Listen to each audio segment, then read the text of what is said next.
Everyone, welcome back to Kavya's academy.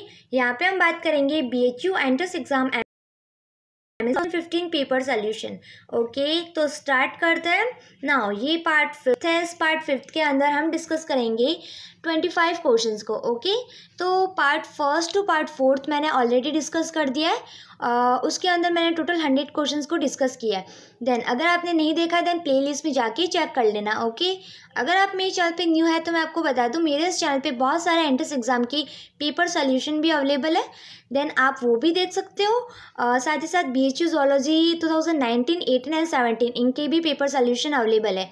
तो please exam से पहले उनको पेपर सोल्यूशन को अच्छे से देखना, बिकॉज क्वेश्चंस काफ़ी ज़्यादा रिपीटेटिव होते हैं ना, या फिर क्वेश्चंस रिपीटेटिव हो जाते हैं या फिर टॉपिक्स रिपीटेटिव होते हैं। सो अगर आप BHU की प्रिपरेशन कर रहे हो देन जितने भी लास्ट ईयर्स की पेपर है उसको ज़रूर सॉल्व करें। ओके, तो स्टार्ट करते हैं। Before we starting this video please subscribe my channel. Now, question number 101. The principle of ontogeny recapitulates phylogeny, gives evidence in favor organic evolution from the discipline of the biology. तो ये क्या दे रखा है? The principle of ontogeny recapitulate phylogeny. तो ये जो evidence है ये एम्ब्रियोलॉजिकल एविडेंस है। Okay, so option number 2 correct होता है। ये जो एम्ब्रियोलॉजिकल एविडेंस में क्या होता है मैं आपको बताती हूँ। उसके अंदर आपने देखा होगा, एक एग्जांपल लो, like zygote. Okay, different organism का जब जाइगोट लेते हैं, लाइक ह्यूमन का जाइगोट, ह्यूमन का जाइगोट एंड फिश का जाइगोट या फिर कोई एम्फीबियन का जाइगोट। ओके, तो उसके अंदर जब जाइगोट्स की उसकी एम्ब्रियोलॉजिकल स्टडी करते हैं, लाइक जाइगोट से क्या बनेगा ब्लास्टुला से क्या बनेगा गैस्ट्रुला। ओके, तो ये जो प्रोसेस होती है तो उसके अंदर जो जाइगोट का डिवीज़न है, स्टार्टिंग के अंदर सबका जाइगोट सिमिलर है। क्या है? स्टार्टिंग के अंदर सबका जाइगोट सिमिलर है, बट आगे जब जाते हैं तो थोड़ा कुछ ना कुछ चेंजेस होता रहता है। ओके, मीन्स इन सारी चीज़ों से एक कंक्लूजन ये निकलता है कि सबका ओरिजिन क्या है, सबकी जो एंसेस्टर थे वो कॉमन थे, तभी तो सबका जाइगोट सिमिलर है, क्योंकि उनका जो पूर्वज थे, उनके जो एंसेस्टर थे वो कोई कहीं ना कहीं सिमिलरिटीज़ थी, कहीं ना कहीं कॉमन थे, इस वजह से इन सबका जाइगोट सिमिलर है। ओके, नाउ अब पॉइंट पे आते हैं, क्या दे रखा है? Ontogeny recapitulates phylogeny. तो ध्यान से सुनना इसको। रिकैप्चुलेट्स का मीन्स होता है repeat. Okay, what? Repeat. Now phylogeny का मीन्स क्या होता है? पहले ये जो कंसेप्ट है ये वॉन बियर ने दिया था। ओके, फाइलोजेनी का मीन्स होता है कि life history of ancestor. Okay, तो फाइलोजेनी का मीन्स क्या हुआ? एंसेस्टर की लाइफ हिस्ट्री। ना ऑन्टोजेनी का मीन्स क्या हुआ? कि जो डेवलपमेंट है जाइगोट टू एडल्ट। अब देखो, इसका दोनों का मीन पता चल गया। अब सुनो ध्यान से, ये क्या बोल रहा है? Ontogeny repeat phylogeny. Okay, means जो फाइलोजेनी है ना, मीन्स ये जो एंटोजेनी है वो फाइलोजेनी को रिपीट करते हैं। लाइक उसका ये जो जाइगोट टू एडल्ट है, मीन्स ओवरऑल चीज़ ये बता रहा है कि ये जो एंसेस्टर है ना, ये ह्यूमन का है या फिर इसका जो भी ऑर्गेनिज्म है, इससे जो पहले जो पूर्वज हुआ, इसके जो एंसेस्टर हुआ करते थे वो कॉमन एंसेस्टर थे। तो ये चीज़ ये बताती है। ओके, सो ऑप्शन नंबर आपका होता है 2 correct. Now, question number 102.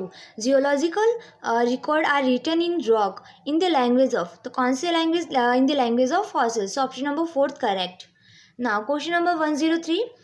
In Drosophila, which of the following is most extensive studied isolating mechanisms? Okay, क्या लिख रखा है? Isolating mechanisms.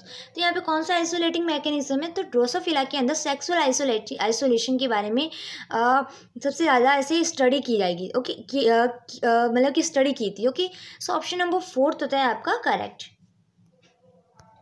Now, 104. The first theory of evolution was proposed by. तो आपको पता है कि सबसे पहले जो एवोल्यूशन की थ्योरी थी लेमार्क का। ओके, सो ऑप्शन नंबर 4 होता है आपका correct. Now, question number 105. The species which are morphologically similar but reproductively isolated. क्या दे रखा है? मोर्फोलॉजी। ये क्वेश्चन तो ऐसे लगता है जैसे BHU वालों का फेवरेट ही है ना, कैसे भी करके घुमा फिरा के। ये 2015 का आई थिंक 3rd क्वेश्चन है जो सेम वापस रिपीट हुआ है। ओके। पहले क्या था कि सिबलिंग स्पीसीज का कंसेप्ट किसने दिया था, मेयर ने दिया था। फिर बायोलॉजिकल स्पीसीज कंसेप्ट क्या बताती है कि रिप्रोडक्टिव आइसोलेट, है ना।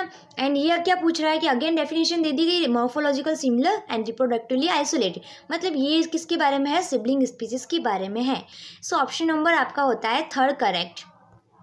Now, question number 106. Which of the following example illustrate multiple alleles? आपको पता है कि नॉर्मल वे में जो अलील्स होते हैं उसकी टू फॉर्म्स होती है ना। या तो फॉर एग्जांपल प्लांट की अगर हाइट ले तो उसका टॉल या फिर ड्राफ, है ना। तो दो अलील्स होते हैं, बट अगर दो से ज़्यादा अलील अगर प्रेजेंट हो किसी के अंदर, that is known as a multiple allele. Okay, अगर किसी पर्टिकुलर कैरेक्टर के more than two alleles present हो उसके, तो that is known as the multiple allele. Okay, तो A B O blood group के अंदर आपको पता है कि एक ए एलील्स होता है, एक बी एलील्स होता है, एक आपका ओ एलील्स होता है ना, उसको आई से डिनोट करते हैं। So option number and A and B को कैसे डिनोट करता है, I A and I B. Okay, so option number fourth होता है आपका करेक्ट।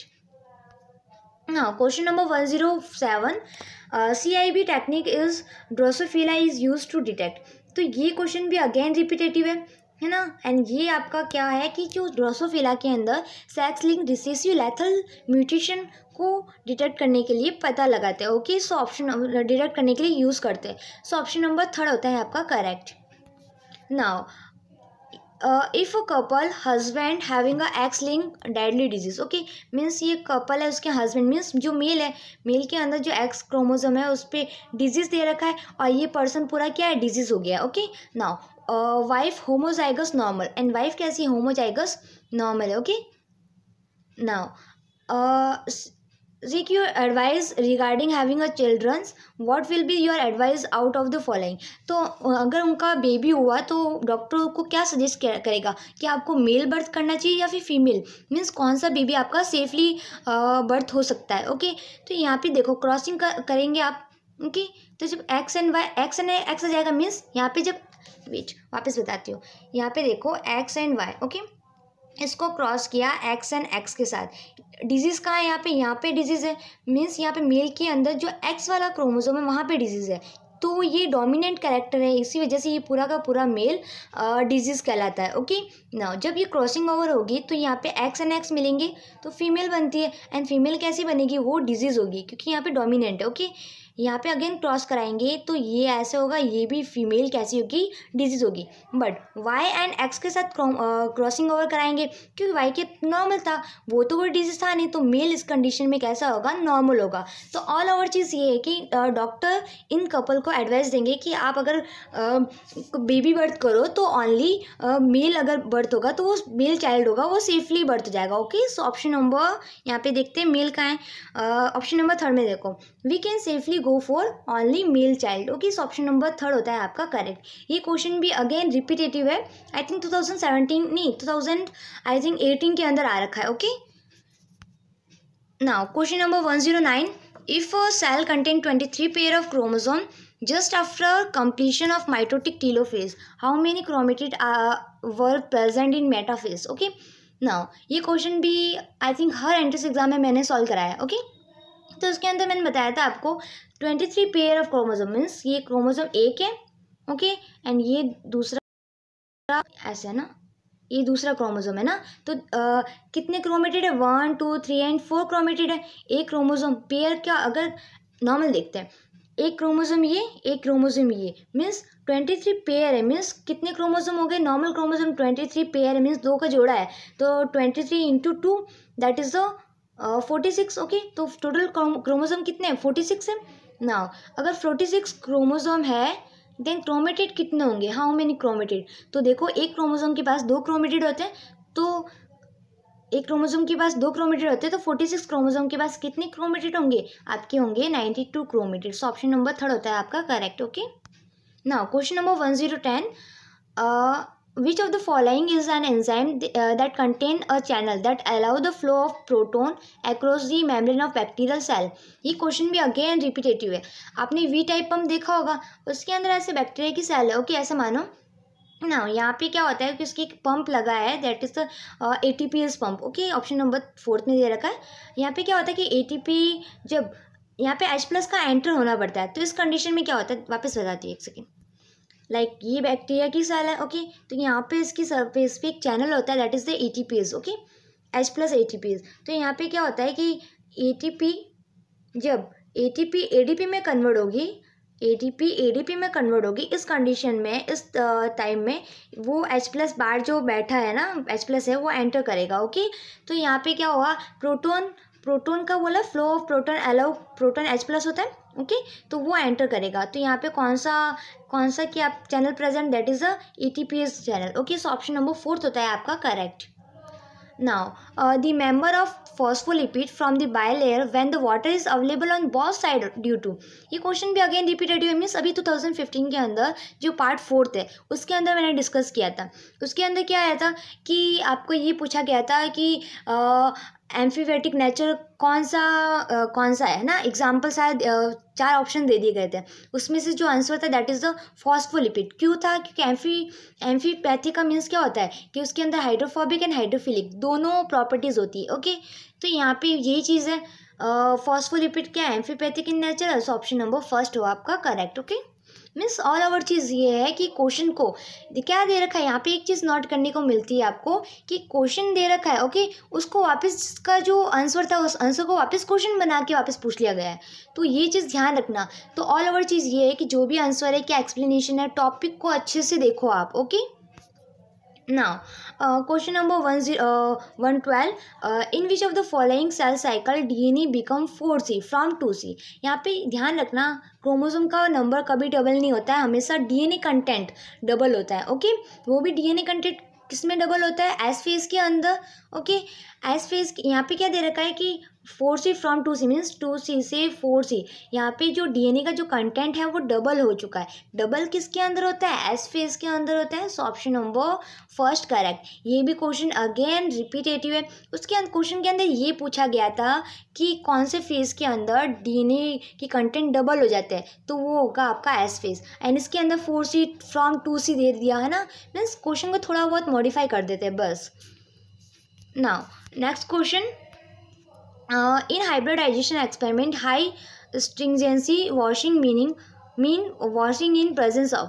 तो यहाँ पे क्या है कि ये क्वेश्चन भी अगेन रिपीटेटिव है, मीन्स बहुत ज़्यादा रिपीटेटिव क्वेश्चन आते हैं। आपने एक चीज़ तो नोट की होगी है ना, आपने अगर मेरे सारे लास्ट ईयर के पेपर सॉल्व कर लिए हैं तो आपको पता है ये क्वेश्चन भी रिपीटेटिव है। इसका आंसर है आपका low salt concentration and high temperature, okay. So option number 1 होता है आपका करेक्ट ना। और जो क्वेश्चन रिपीटेटिव में बोल रही हूँ ना, उसको मैंने अच्छे से जिस वीडियो के अंदर जो पहले आया मेरा सामने क्वेश्चन, उसके अंदर मैंने अच्छे से उसको अच्छे से एक्सप्लेन कर रखा है, ओके। तो आप सारे पार्ट्स एक बार अच्छे से देख लेना। Now the most important cell type associate with immunity of the bodies. ये भी क्वेश्चन अगेन रिपीटेटिव है एंड इसके अंदर भी मैंने आपको समझा रखा है। Answer is the lymphocyte, okay. आपको पता है कि B lymphocyte, T lymphocyte, then antibody का प्रोडक्शन होता है। तो यहाँ पे क्या पूछा गया है कि मोस्ट इंपॉर्टेंट सेल पूछी गई, मोस्ट इंपॉर्टेंट सेल जो इम्यूनिटी ऑफ द बॉडी से associated, that is the lymphocyte, okay. So option number 2 correct. Now polysome are many, ये भी क्वेश्चन रिपीटेटिव है ना, मीन्स कितने 2015 एंड 2017 का पेपर ऐसा लगता है, मैं भी कंफ्यूज रहती हूँ कि कहीं ऐसा तो नहीं कि मैंने क्वेश्चंस उसकी 2017 के डाल दिए है ना। तो ये चीज़ है कि यहाँ पे क्वेश्चंस बहुत ज़्यादा रिपीटेटिव है एंड इस क्वेश्चन को मैंने बहुत अच्छे से आपको 2017 के पेपर में एक्सप्लेन कर रखा है। नाउ पॉलीसोम क्या पूछा गया, पॉलीसोम आर। पॉलीसोम सबसे पहले चीज़ ये आती है, what is mean by polysome. Polysome means polyribosome, बहुत सारे राइबोसोम, ओके। तो इसके अंदर क्या होता है कि जब mRNA, आपको पता है कि जो mRNA है यहाँ पे जब ट्रांसलेशन प्रोसेस होता है, लाइक mRNA से प्रोटीन बनता है, तो इस कंडीशन में राइबोसोम आके बाइंड होता है। अगर बहुत सारे राइबोसोम mRNA पे आएंगे एंड यहाँ पे ऐसे ट्रांसलेशन होकर प्रोटीन का मीन्स अलग अलग प्रोटीन का फॉर्मेशन करना स्टार्ट हो जाएगा, तो ये कंडीशन क्या बोलते हैं कि mRNA पे बहुत सारे राइबोसोम अटैच है, means many ribosome attach on individuals mRNA, okay. देखो ऑप्शन नंबर देखो फर्स्ट में, polysome are many ribosome attach to a individual mRNA। So option number 1 होता है आपका correct, okay. Now question number next 116, which one of the following organelle in rich in acid hydrolase. ये भी question को मैंने अच्छे से समझा रखा है। गोल्जी में कौन सा एंजाइम होता है, पेरोक्सिसोम में कैसा होता है, ये same same same to same है ना, एकदम रिपीटेटिव क्वेश्चन है। तो यहाँ पे जो आंसर है that is the lysosome. Lysosome के अंदर बहुत सारे हाइड्रोलाइटिक एंजाइम प्रेजेंट होते हैं, तो इनमें से एक आपका हाइड्रोलेजेस है। Okay, so option number first होता है आपका correct. Now which of the following is the largest chromosome. ये भी क्वेश्चन मैंने ये बताया था कि लार्जेस्ट क्रोमोसोम कौन सा होता है ना, कि उसके अंदर पॉलीटीन क्रोमोसोम के बारे में बताया था, है ना। पॉलीटीन क्रोमोसोम का होता है कि क्रोमोसोम पफ बंद, पफ का मीन्स होता है ऐसे, ऐसे मीन्स यहाँ पे क्या होता है कि डीएनए की रेप्लिकेशन बहुत ज़्यादा होता है। रेप्लिकेशन जब होता है तो आपको पता है कि जब डीएनए ऐसे खुलता है तो इस टाइप का बनता है, फिर रेप्लिकेशन ऐसे न्यूक्लियोटाइड का एडिशन होता है, न्यूक्लियोटाइड ऐड होके ऐसे न्यू डीएनए स्ट्रैंड का फॉर्मेशन करता है ना रेप्लिकेशन के टाइम।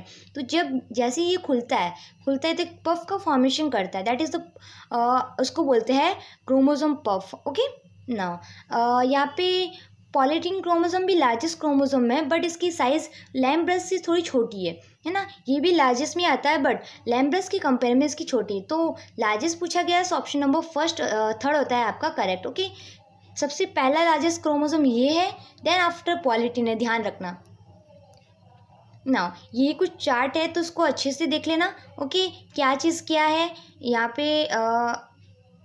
यहाँ पे स्मॉलर देन लैम्ब्रस, ये जो पॉलीटीन क्रोमोसोम है लैम्ब्रस से छोटा होता है, एंड ये लार्जेस्ट क्रोमोसोम है।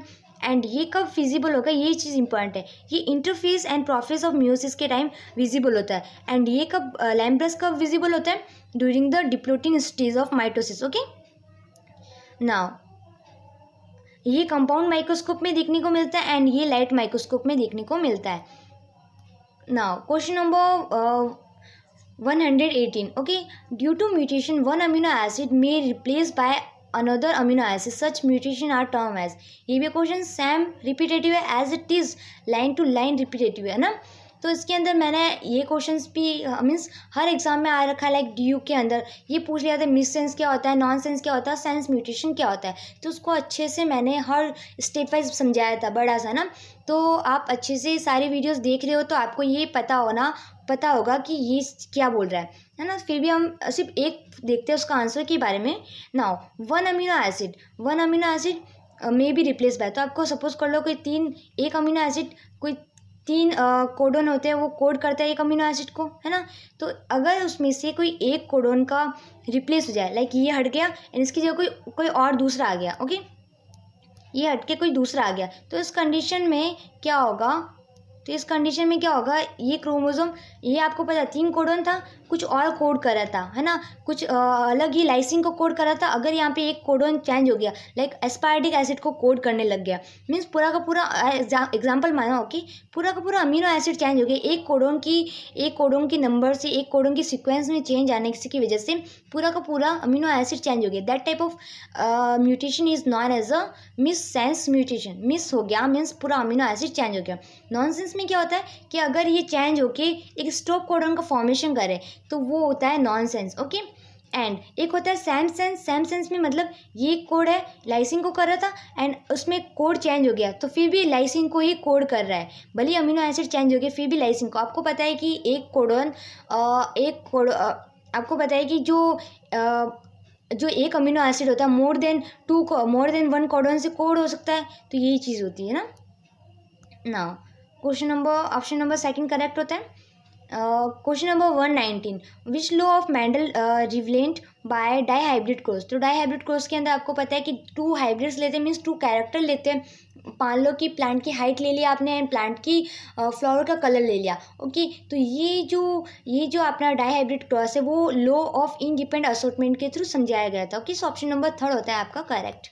ये भी क्वेश्चन रिपीटेटिव है। Now, which of the following enzyme use extensively for the gene cloning? ये भी रिपीटेटिव है। यहाँ पे क्या दे रखा है, यूज़ एक्सटेंसिवली। तो यहाँ पे क्या है कि कौन सा एंजाइम जीन क्लोनिंग के अंदर यूज़ आता है। तो सबसे पहले ये चीज़ है, जब जीन क्लोनिंग करते हैं तो हमें पर्टिकुलर एरिया से जीन कट करना होगा, ओके। तो उसके अंदर हमें restriction endonuclease enzyme 4th correct.